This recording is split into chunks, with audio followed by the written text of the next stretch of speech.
The Senegalese Football Association has posted pictures of the official wear of the Senegalese football team. On it, we have just one star. And that is what is making news in terms of Senegal, mind you, with the controversies around the 2025 African Cup of Nations title, which as of now has been stripped off from Senegal and given to Morocco. Good evening and welcome to Sportbox on Royal Television. With me, Sonita Ngunyu. Mind you, the program comes up every Monday, Wednesday, Fridays, and equally Saturdays, alongside with Boma Claudia, actually as a presenter of this particular program. And equally, we are going to be talking about a whole lot of what's happening in terms of the sport media, and equally looking at athletics equally. But before we get to give to you a sport update, let's take on this break. When we come back, we talk sports.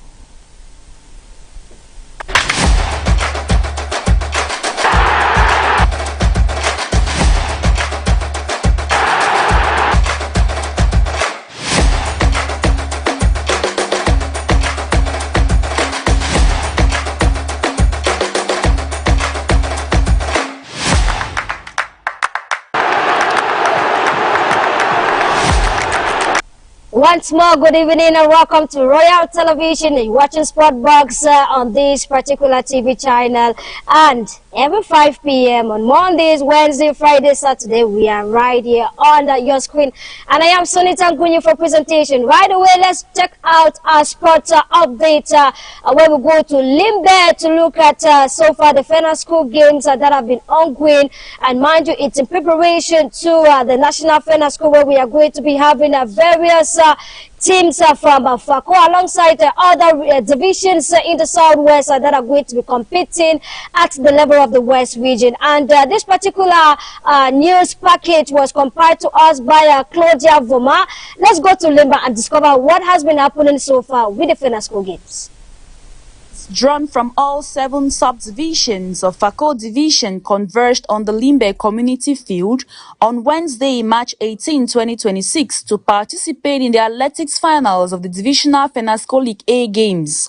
Events brought together young athletes from various secondary schools across the division, all competing for qualification for the regional finals scheduled to hold in Boya, chief town of the Southwest region.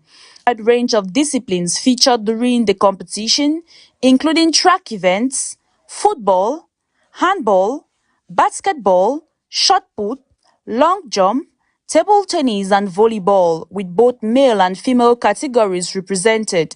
The competition formed a crucial part of the selection process for athletes who represent FACO at the next stage. Speaking during the event, the divisional delegate for secondary education in FACO, Dr. Lyonga John Efande, highlighted the significance of FENASCO in the development of students. Described the games as a vital platform that promotes not only academic excellence but also physical fitness, discipline and social interaction among young people. It's based on the fact that while teaching children we have 3 domains: the mental, the affective and the psychomotor. And while doing sports, we are now laying emphasis on the psychomotor domain, whereby we say all learning without playing makes just a dull ball. So today we had all the 7 subdivisions of FACO division highly represented here, with many students, 10 athletes, and you have seen the euphoria. This morning we were graced by the presence of the senior division officer for FACO, who came to open and launch the finals, and since morning we have been here. You can see for yourself, we are now rounding up with the finals in football. Organizers say the best performing athletes for the FACO divisional final will go and represent the FACO division at the regional competition in Boya, where they will compete against other counterparts from other divisions for qualifications to the national phase. 26th edition of the National FENASCO League A games is scheduled to take place in April 2026 in the West region, notably in the towns of Bafoussam and Bagante. The event is expected to bring together qualified teams from all 10 regions of Cameroon in celebration of school sports excellence. The FENASCO Games remain one of the most prominent school sporting events in Cameroon, widely recognized for promoting discipline, teamwork, and national integration among students through sports.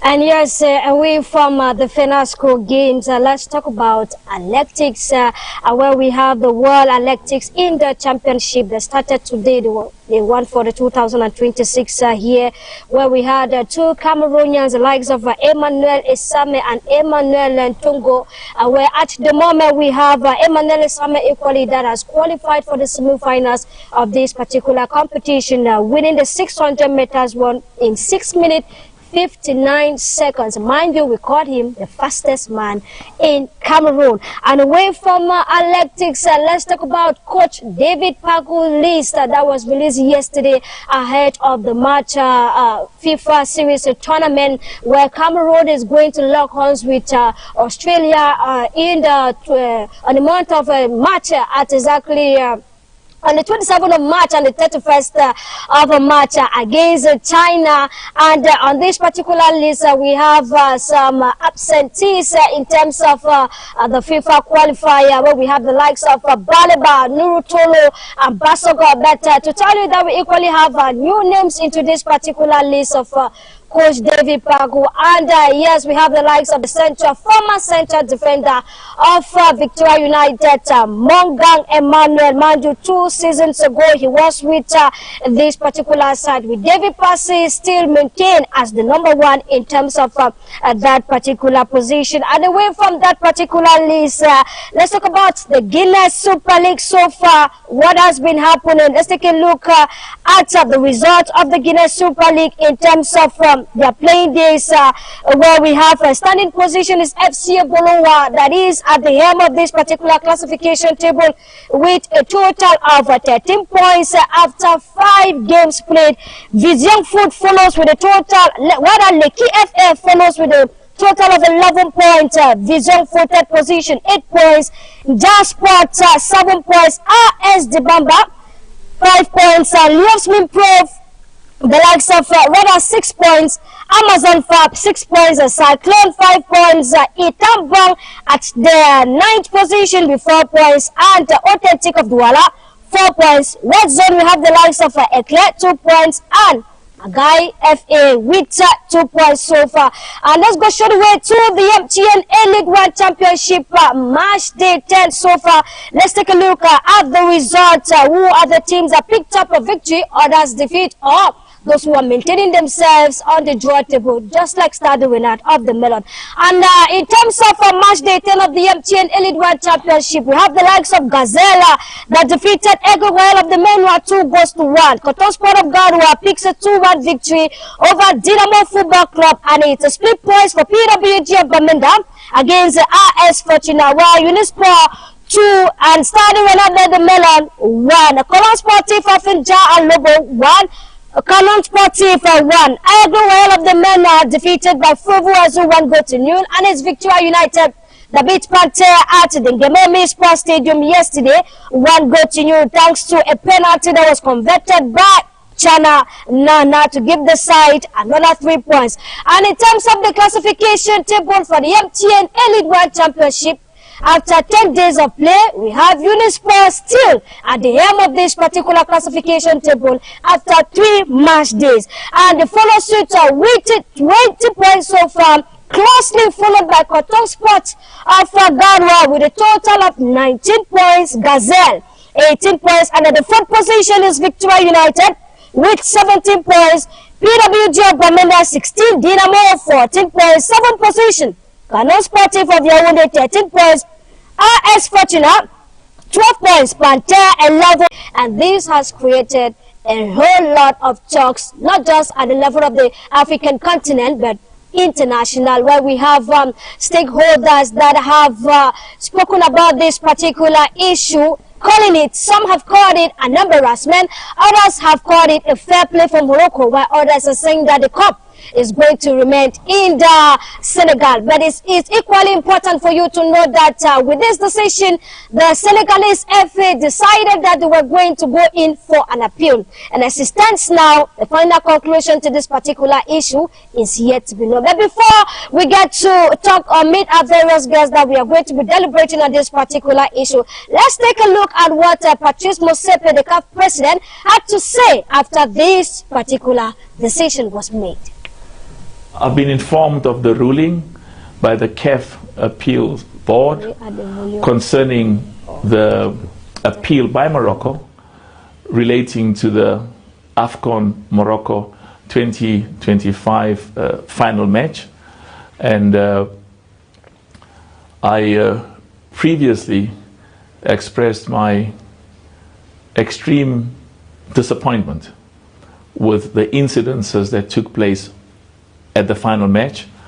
And the important thing of what happened on that final match is it undermines the good work that CAF has done over many, many years to ensure that that there's integrity, that there's respect, that there's ethics, that there's governance, as well as credibility of the results of our football matches. The occurrences, those incidences at the final match of the AFCON Morocco exposes is the work that we are still dealing with concerning the suspicion and distrust. It's a legacy issue. When I became president, one of the major concerns was the impartiality, the independence, and the respect of referees and match commissioners. And a lot of good work has been done, but there continues to be suspicion because it's a legacy issue. It's something that has been there for many, many years, and we consistently deal with that because that's critically important. Another important matter that these incidences at the final match brought to the fore is the independence and the respect of our judicial bodies. In choosing the members of our judicial bodies, we followed a different path, different from what had been the case before. We invited each member association and we invited every zone, the 6 regional areas or the 6 zones in CAF, to give us names of respected judges and respected lawyers, because it is important that the decisions of our disciplinary board, the CAF disciplinary board, and the decisions of the CAF appeals board is viewed with the respect and integrity that's very important to us. So if you look at the composition of those bodies, they reflect some of the most respected lawyers and judges on the continent. And but we will still have to deal with this, with the perceptions and the concerns about the integrity. It's an ongoing issue. We are very clear at CAF that we are enormously committed to ensure that not only in terms of what we do, because we've implemented best practices. We've identified judges and lawyers from every region, from every zone, from the 54 countries in Africa, to make sure that these are people who have integrity and have a track record. And partly the independence is reflected by the decisions that were taken by the two bodies. The CAF disciplinary board took one decision. The CAF appeals board took a totally different position.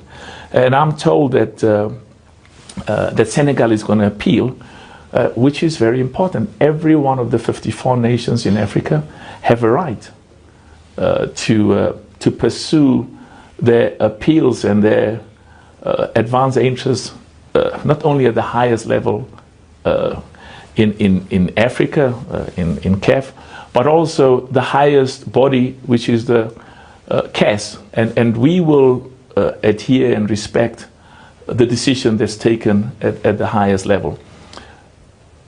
A critical factor is that not a single having the best members in terms of that disciplinary board doesn't mean that their decision is the best. Doesn't mean that their decision cannot be altered.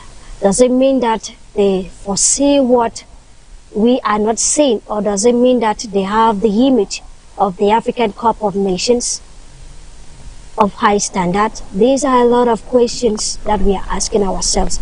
Adding to questions, where were they when the referee continued with the game, when the rules clearly says that if a team has to move out of the pitch, the game is supposed to be ended?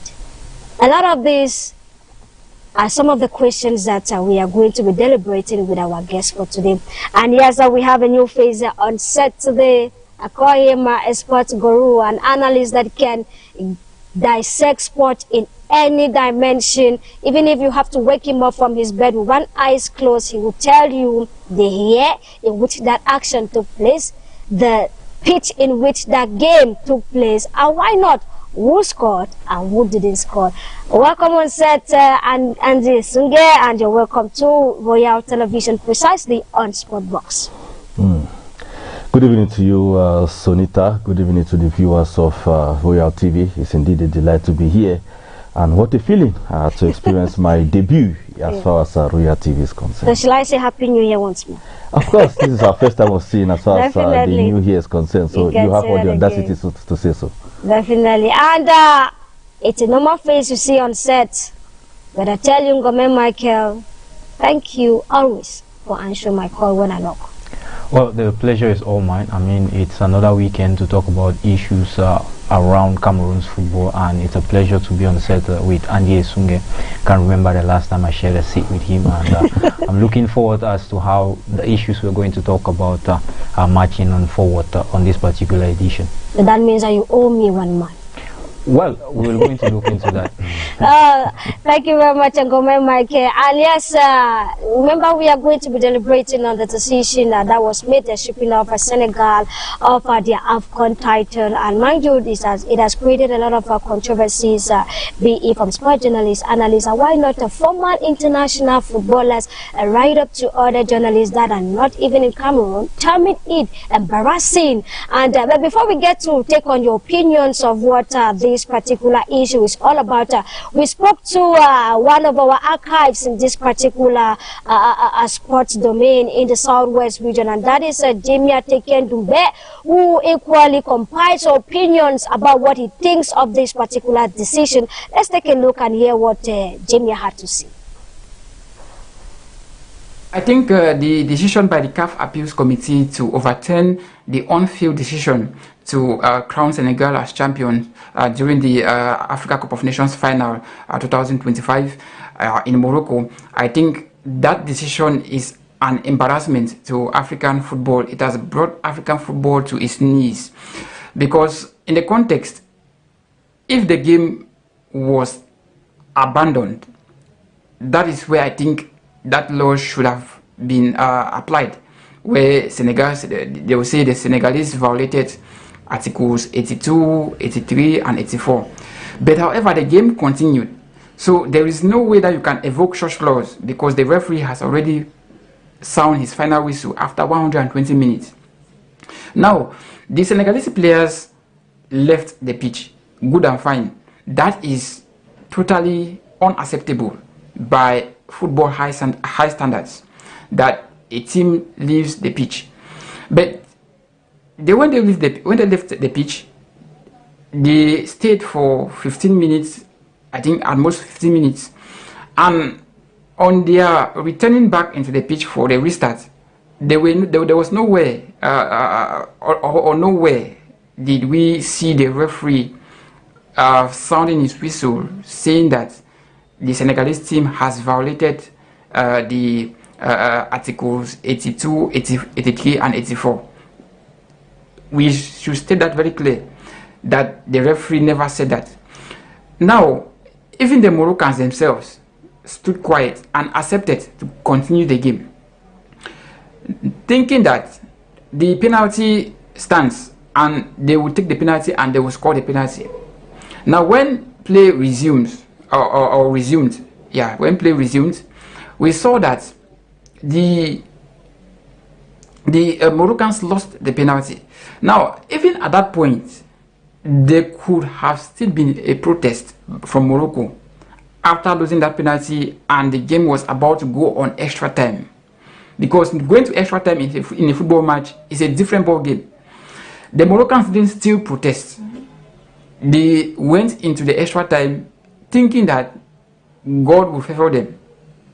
And unfortunately, the game didn't go their way. Senegal won the game and scored in extra time. Now, the referee sounded his whistle that Senegal has won the game. That alone cancels whatever law they are evoking now on Article 82, 83, and 84. We have listened to former officials of the Court of Arbitration for Sports. They've talked to live stream media. I've listened to legal minds. They say that particular law can only be applied if the game was abandoned. Now this puts African football's credibility into question. Where are we when it comes to African football? Is it all about money, or is it all about the reputation of African football? Because African football, yes, the other competitions we've seen prices increase in prize monies being skyrocketed. For instance, the CAF Champions League, we've seen increase in the prize monies, CAF Confed Cup, the Women's Champions League, the Super Cup, the AFCON, and even now the Nations League has come into existence. So it is not all about money, it's all about the reputation of the African game. Now, where does African football stand on the world football? Where does African football stand on world football? Because that's one of the greatest embarrassments the football world has ever seen. That a decision by the referee, which the entire world saw, we even saw it or heard from Patrice Motsepe himself, that the number of viewership of the AFCON is just extraordinary, moving to billions of viewers all over the globe. Now, when you watch that particular game and then 58 days after, you come in through the CAF Appeals Committee and overturn the decision, it shows we don't know where we are heading to. We don't know what we are doing in Africa. Look, we must say the truth. That particular decision was a manipulative one, because you can't have the CAF Disciplinary Committee giving a decision or a ruling that the Moroccan players who were suspended and given a fine of 100,000 francs was overturned by the CAF Appeals Committee, and then the ball boys who were guilty by the CAF Disciplinary Committee were the final fine of that particular act wasn't upheld. Those are things which it tells us that CAF's reputation is not really guaranteed at this point in time. So I think that at this point, CAF has failed in its entirety, because that particular the IFAB law of Article 5 deals with facts on the pitch, which means if the referee says Team A has won, there is no way you can go back to the incidents that occurred to change the result. You can only do that by sanction. That's what the CAF Disciplinary Committee did, sanctioning those actors that were involved in those acts. The coach of Senegal who called the players to work out, he was sanctioned. Same with some players of Senegal and some players of Morocco. That is what the IFAB law says, Article 5. They deal with the results on the pitch. But now when you revert the results, it shows that what was being played there was just a merry game, which we are going to see a result. That's not what we want for African football. And this is not the first time. Yes, the one of 1976 between Morocco and Guinea, I think that one was really then the mediatization was not really visible, and that was still overturned because Morocco were still involved in that particular incident where they were the ones who walked out of the pitch, and Guinea was. And yes, that's what Jemia Tekendumbe had to say in terms of that particular decision that was taken by the CAF Disciplinary Committee. And I'm going to begin with you, Andy.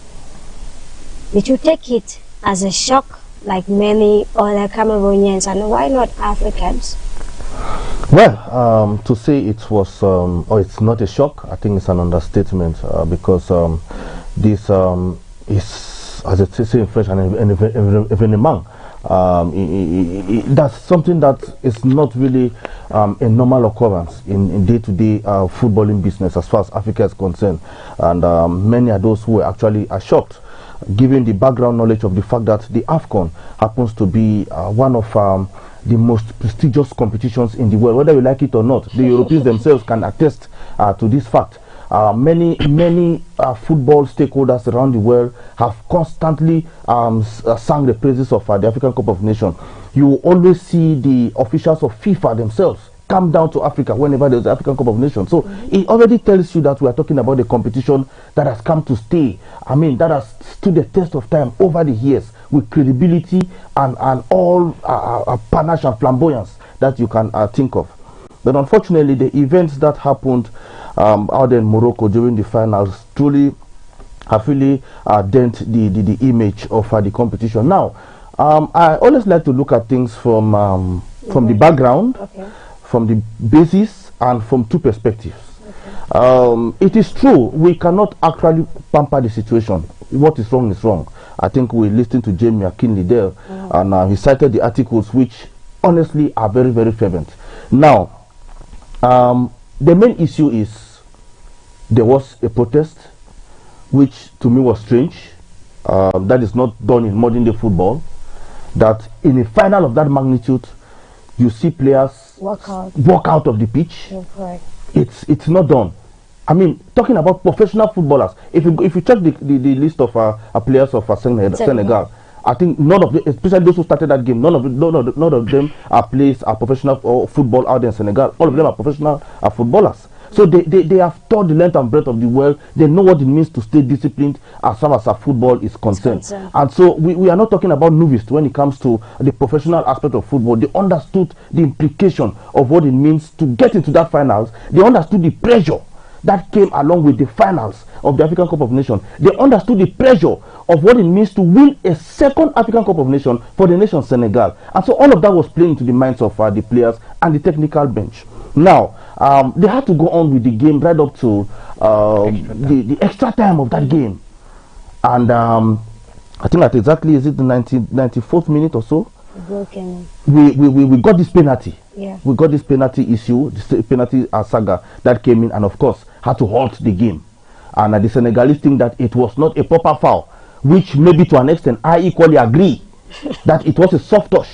And so if you want to go by the credibility of the refereeing aspect of it, it wasn't a penalty because it was a mild touch. Now, to have staged a walkout of that game, I think that was where the error was. Problem started. That was where the problem started. The Senegalese, they were instructed by their coach to walk a stage out, and of course they went down to the dugout. Well, some did. We had the likes of Sadio Mane, who was still on the pitch, who was still on the pitch, who did not go down to the dugout. Unfortunately, for Sadio Mane, we had the 78-year-old Claude Leroy, who came in and of course talked with him that my brother or my child, whatever you want to use it, this is a final of an AFCON. You and I know what the AFCON represents in modern day football. So please, go and ask your teammates to come back to the pitch and continue this game. It is not going to be okay if you abandon this game. It is a final. The world is watching. Everybody's eyes are on us. And all of that sinked into a fertile ground. And Sadio Mane yielded to that call. And he went down to the dugout and of course I called out his teammates Fortunately for Sadio Mane, the teammates did not disrespect him. Yeah. They came out. And this is where the other heightened problem starts. We saw a referee after he saw the... Okay, by the way, when they walked out, I think the duration was about 20 minutes. All right. But the rules and regulations of football say if you stay out of a game of that magnitude for 15 minutes, it's closed. It's closed. The referee did not close the game after 15 minutes. Thank you. It went up to about 20 minutes. And fortunately, the Senegalese players came back to the pitch. The referee did not say anything. He was with the motion that the game should continue. And of course, he gave the referee the whistle. Yeah. No, he gave the whistle for the game to resume. And obviously, the penalty was taken. Yeah. What happened to Ibrahim Diaz is a story for another day. He missed the penalty and the game went on. Yeah. Fortunately for the Senegalese, they scored a goal, a brilliant goal, a wonderful drive from Pape, which eventually settled that game. After that, the other formalities of a final took place. We had awarding the award of medals and eventually the trophy. Individual medals. Yeah. And of course the trophy. Well, I don't know whether the prize money was given immediately or maybe later on. But we know that, of course, these are the three elements when you talk about awarding a final. You have the medals, you have the trophy itself, and of course the prize money. All of that was done. And Senegalese, they went back home and they did a massive parade, a massive celebration. Now, 2 months after 58 you come back and you start citing articles of CAF and you say that the judicial arm of CAF has failed to look at it and thought it wise that okay, since the Moroccans the Moroccan Federation filed an appeal, according to them they went back to the appeal and discovered that I use the word discover. Discover that Senegalese actually they breached the articles here and there, and they have to be stripped off the title. I think that our people say that you can have the leverage to maybe emerge victorious in a case in the morning, but because of your action, you go on to lose out on that case in the evening. This is exactly a grand summary of what has actually happened. The bone of contention here is why did the referee allow that game to resume? That is just the question. Whatever you tell me here from now to next year or till the kingdom come, the single and simple question I will ask you is why did the referee allow that game to continue? Talking about the referee, Government Michael, with this situation, should we categorically say that the referee was not educated on the rules and regulations of this game? Well, Sonita, if you look at that game, I think it plays in my memory like just yesterday. Remember that even rules and regulations governing the tournament generally, which means that every team, stakeholder involved in the tournament must have had these rules and regulations before the tournament even started. Yeah, that's why I say, like Esunge Kote said, it was a high point in a 52-nation continent. I think the biggest continent in the world, the biggest competition in the continent. So it plays in my mind like yesterday. Now this is it. It was an emotional final, and we are all humans liable to mistakes. And I'm not making amends for Mr. Jacques Dalla from I think DR Congo. So, but I think it got to a point where you couldn't really trace back to things like that and revert it, because even before the final we had seen lots of questionable decisions from the referees, nagging here and there and lacking, and it was like water under the bridge until the bridges under contained the amount of water that came in at the final. Because even if you look at it, Senegal got a goal and it was 200 seconds before the penalty came in. And when you compare the touch that disallowed a goal on the other side to the touch that was given by a penalty to that resulted to a penalty on the other end, I mean, the magnitude is clear to side which one was grievous enough. But now talking about the rules and regulations, I think the rules were there, but the fact that adrenaline was high on most, I mean, it's c'est déjà vu ça. It had not been seen just to cut you short, you talk about adrenaline. Exactly. You have two assistant referees. plus a central referee, it makes it 3. Exactly. You have the fourth official referee, and you have a match commissioner. Exactly. So you're telling me that the adrenaline was there, Sonita. Look at this. This is not just something that happened with match officials. It took a split second for fans to retaliate in the stands.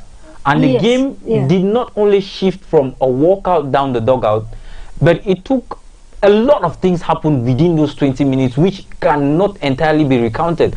Up till now, we don't even know the fate of the 20 Senegalese fans who were brought to Moroccan justice. Remember, they were sentenced. They've already been sentenced. Yes, they were been sentenced. They're 7 jail term in Morocco. For a game of fair play. That's right. For a game of football. We shouldn't treat this as some sort of things. And just other aspects of that same moment. And when we talk about the walkout, I saw the Claude Leroy, Al Haji Diop movement and negotiation as some CAF quick PR that yielded instant result. It gave us another 20 or so minutes of football for us to watch, which produced a result. For me, the laws were there, but a lot happened with it that moment. But it is not an excuse. At the end of it all, the IFAB law of 5.2, it cancels the whole story. Yeah. CAF generated almost $1 million in fines. Thank you. I think it was $930,000 that was made in fines, which swung the way of the Senegalese people. Which at some point in time, it's like, okay, we did wrong, we are liable to it, and they got what they wanted. The justice had already taken place. But when Morocco goes back to say the law, a law was breached on that day, you understand? So they should not look at it. Is true the game had to stop after a 15 minutes of the Senegalese walkout. But like I said, the CAF PR involving Claude Leroy, these are El Hadji Diop, I think calls were made within those moments. Yeah. Those are people who have gone through this tournament. They are the faces of the African Cup of Nations. Like I said, it's a PR moment that yielded, I think that's the quickest PR we'll ever see, and it brought in results, and it went on fully. The game had concluded. The referee's decision is the final. The referee did his match report, and he did not say the game was abandoned. Thank you. There was a scoreline fully to that. So when we look at all of these, Sonita, and I don't want to really go into things that don't matter, but a lot of things happen, and when groundbreaking decisions like this are made, it brings us to other issues. The guy Motsepe, a South African billionaire, he's done a great job for African football. The modernizations have been enormous. Viewership. From AFCON Cameroon, I think even Chan Cameroon, yes, the Chan from Cameroon, to AFCON in Cameroon, and the AFCON in Cote d'Ivoire, and the AFCON in Morocco. It has been tremendous. The results have been mind-blowing. The financial aspect of the game is booming. It's a great job he's been doing. But when you look at other decisions that his bureau or his mandate is bringing up, it doesn't speak so well. This is a guy who is doing a lot of positive things. But when you come and you're changing the AFCON to 4 years without enough communications being made to it, and his press conference around this issue, it's not clarifying enough. Definitely, I don't know if you actually watched that press conference where he had to insult the journalist who had to tell him that he's following the FIFA way, and his response was very, very negative. It was rude. It was rude, and that's why at some point in time journalists were forced to make him to understand that the issue is not switching the AFCON. Thank you. A lot of changes can occur. A lot of changes occur in football. We are going to see changes in June when the FIFA World Cup comes in. But how elaborate are these changes made to be understood by those who follow the game? The UEFA Champions League changed its format. But they took time to explicitly explain how these things are going. Tournaments increase participants by numbers, and a lot of communication is done behind it. Even as of now, the ruling out of the CHAN, we still don't understand how the replacing tournament will go in. And added to that, we are still seeing another fact that under his same mandate, a tournament which expected to have kicked off, the women's football tournament, another grand football tournament on the continent, has been shifted to a period where it is the body now negotiating with FIFA to ensure that players will be released to come and play the Women's African Cup of Nations off the international calendar in women's football. These are some of the inconsistencies that are coming in, and it says a lot, because during most of his time he is seen with guys who believe Fauzi Lac just spends about half the moment of, okay, let's say he is the tour guide of Morocco and all the like, but come on, people are not really dumb enough not to see that the presence is influencing some of the issues. I'm not throwing accusations anywhere, but these are things that make us to think otherwise of what is happening. Motsepe, his entry into the Confederation of African Football wasn't so greeted positively, but I think he's done a lot, a whole lot. He shouldn't mar it at this moment. And even though as we were castigating the guy, we should note that whoever is coming next has to do double, because he's doing an exceptional job. But the, I don't know if I'll say hand clapping, the supposed hand clapping and over acceptance, you get, there's a lot of tussle behind the doors around this thing. But I think what essentially matters now is the pride, the value, and what comes around African football at the moment, and this is not the right image for it. We're hoping to see the Senegalese appeal at the Court of Arbitration for Sport, but I still don't think we should be dragging it this far. Our title cannot be awarded 2 months after. It's nobody's fault that Morocco invested a lot in football. They have other things. They should win the other youth tournaments that they will be hosting and all of that, you get. But we should leave this thing at where it ended and move on. Morocco still has a good team that can do better if they focus at the FIFA World Cup. They can still win Pamoja in 2027. So do you think that they don't know that they have that team that can win? The fight so has been lost ever since. You know that because of this decision by the CAF Disciplinary Board, it has created this stigma for Morocco. When you look at the way their game was officiated against Cameroon. Now, I'm coming back to you, Esunge, because you made mention of the fact you actually giving the sense of this particular final. And it triggered me with the Senegalese moving out because of that penalty that was awarded to Morocco. Remember, the game against Cameroon was seen as unjust in terms of officiating. Even that of Tanzania, even that of Tanzania. Now, it started at Tanzania. Yes, every opponent that knows that I have to face Morocco tells himself that I'm playing 13 against 11. Yes. That is the 12th man and the referee. And you find that you find Senegal now who burst through the finals knowing that they still have to play a 13 against 11. What happens to them? New challenges.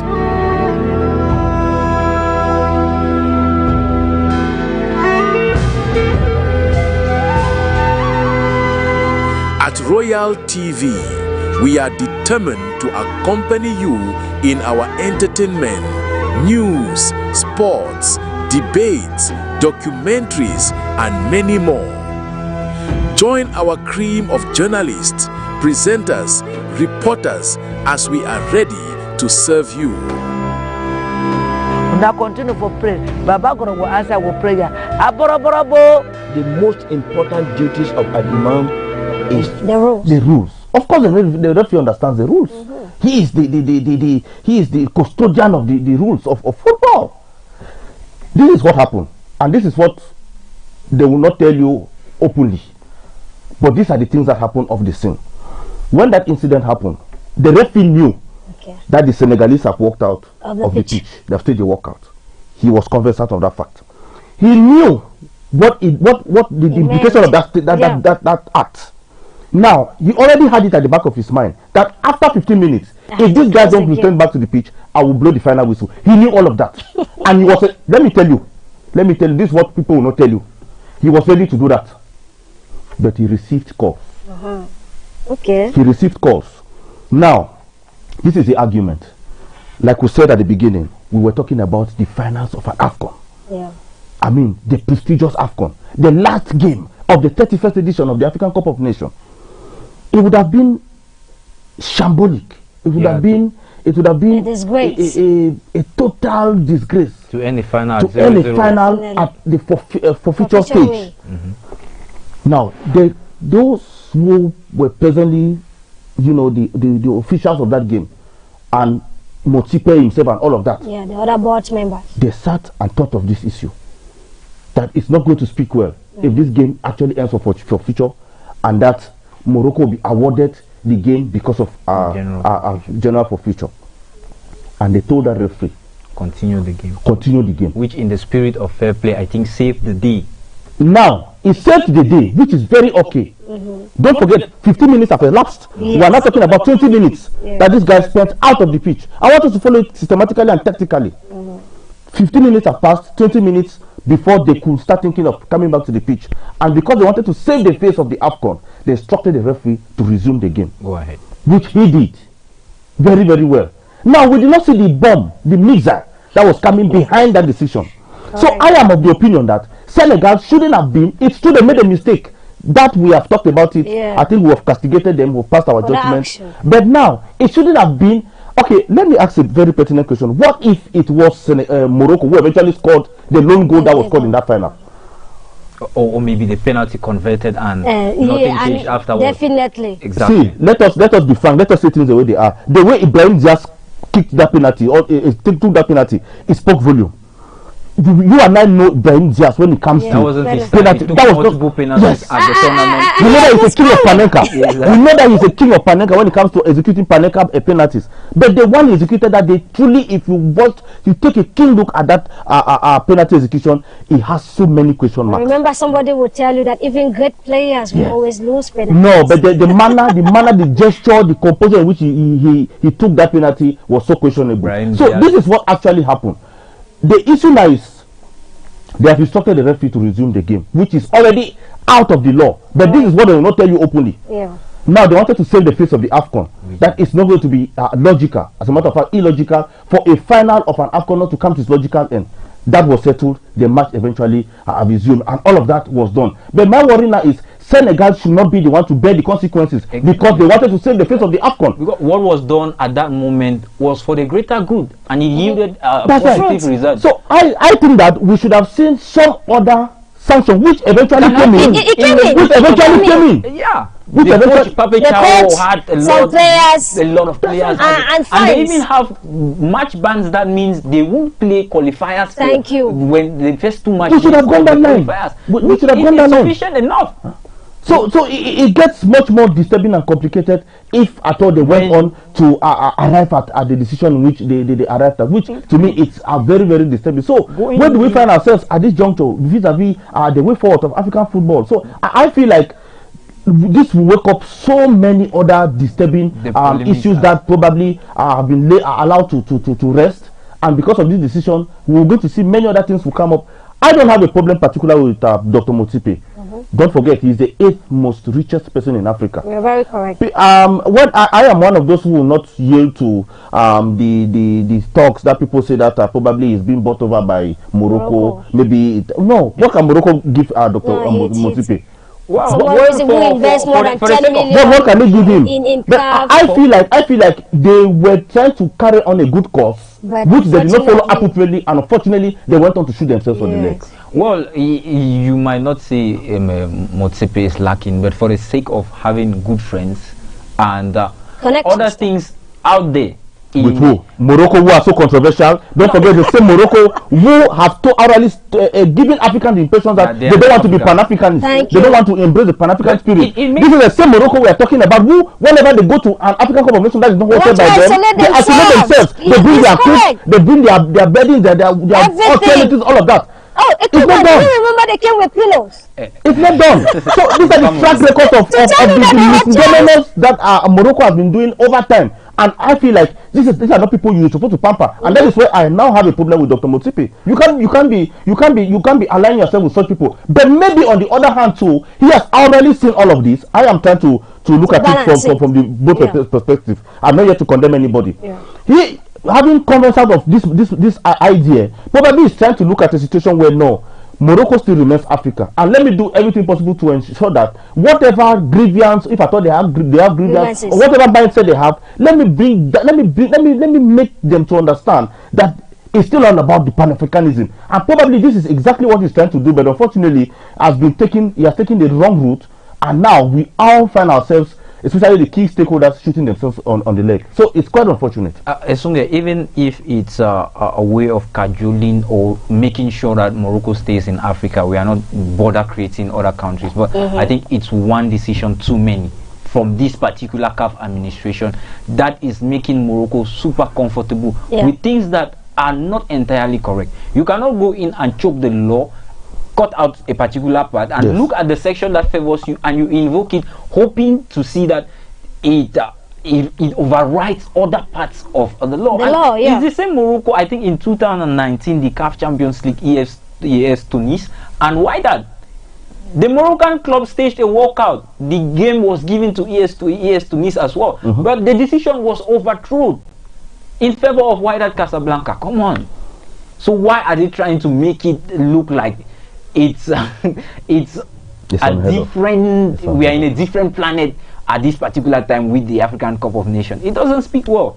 The country, it's tremendous, it's big, their investments are massive, but Morocco should at some point in time respect themselves with what they are going for. A quick one. Remember this, we are talking about the same Morocco who was not prepared to handle the Women's African Cup of Nations.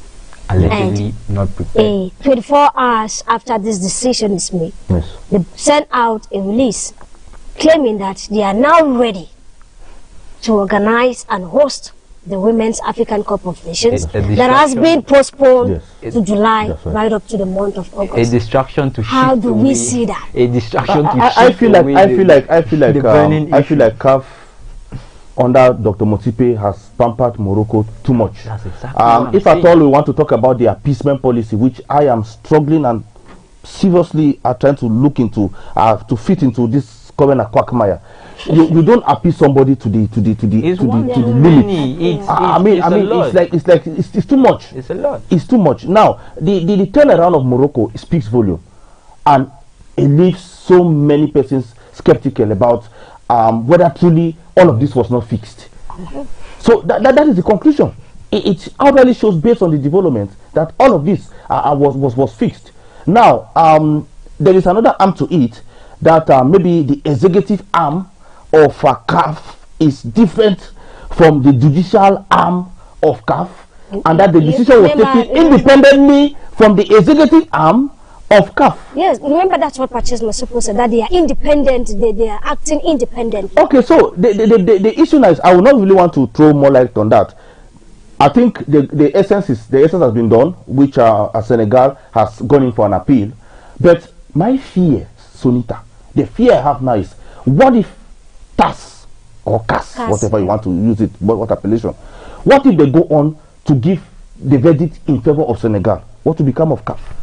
That is the problem, because from the way things are going, Morocco thinks they can code the laws, they can code the articles. And Senegal, the Senegalese equally will code the articles. Yeah, they have a case. We cannot underwrite them. They have a case. We are talking about the image of African football. We are talking about the image of CAF and AFCON in general. What if TAS go on to give a verdict in favor of Senegal? What becomes of it? That is a big question, and with that I say I rest my case. We are hoping that things definitely are going to take the right direction, because as it stands now, it's not only a shame to the African continent, but mind you, to the international scene.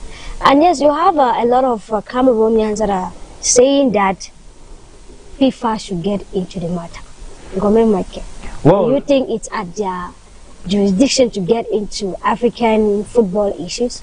Well, FIFA is a world football. To me, they're already into it. Directly or indirectly, they're already into it. Let's keep aside the I think Infantino's secretary was throughout the tournament. I think he was there. He actually watched. So and he watched the finals. He was there. So there's no problem. I think it's just a matter of getting the right measures and the right steps. And Senegal have tabled the appeal at the Court of Arbitration for Sports. We're hoping to see from there, but it doesn't really look good for African football as well, because even the walkout scenario, we've seen a lot of CAF Champions League matches being having a pause and stuff like that, and it doesn't really pick. Even our own Cameroon Super Cup had a walkout and a lot of things like that. Till now, we don't even have the verdict of that particular game. Over it again. So this, we should shun from ways like this, and at the same time, when we are going away from negativities, we should try to be straight, which it's really hard to even find who is on the right track at the moment. But we're hoping for CAS to see it, and hopefully we get to see what FIFA will say after the CAS verdict comes in from there. So Sonita, maybe another aspect that we should not lose sight of is the fact that immediately the Senegalese players got back to the pitch. The referee ought to have issued them yellow cards. Each. Yes. Maybe that should have been the consoling aspect of that particular saga, to say, okay, you stayed the walkout, and maybe because of the fact that we have decided to resume the game, but there should have been that aspect of these players receiving yellow card, instant sanction. I think that would have been some degree of a wake-up call. But we did not see that. You're talking about communication of the referees. Going back to this action, thank you very much, the broadcaster. You find the assistant referee, that's a 4-day, second assistant referee on the touchline. That's right. Listening to... They were instructed. I'm giving you personal information. I'm giving you personal information. This is what people will not tell you. Okay, take a look. Oh, we just surpassed that particular action. You find them having a consensus among the referees. They were instructed. I am giving you personal information. There was a lot going on. Calls were being made. Yes. Because the referee knew very well that he was supposed to... He's actually talking to the mic. Can you see the mouth moving? Yes. They were instructed to resume the game. That they did not stop the game at that 15 minutes. The referee knew very well that he was conversant with the fact that after 15 minutes or during 15 minutes, he was supposed to end the game officially. But they were instructed not to do it. So where has all of that landed us? So that is the worry. So in a nutshell, we're saying that interference continues to be in the game of football. They have abused Article 6. Yes, which gives the referees the leverage to go on to be the final master of a football game. They have abused it, thinking that they want to talk about Article 82, 83, 84. So but they have abused Article 6. It now says a referee would signal a game ending 3-2, and other issues will now come in afterwards, and the decision that the referee took on the pitch, where based on the events of the day, will be ruled out, and other decisions will be coming in, which it doesn't. Because the watchword, Sontia, as we conclude, the watchword is the referees were instructed to continue that game after 15 minutes. Whereas you and I know that the rules and regulations says after 15 minutes the game should be stopped. But they were instructed to continue. So they were taking that decision, not actually knowing the implication thereof.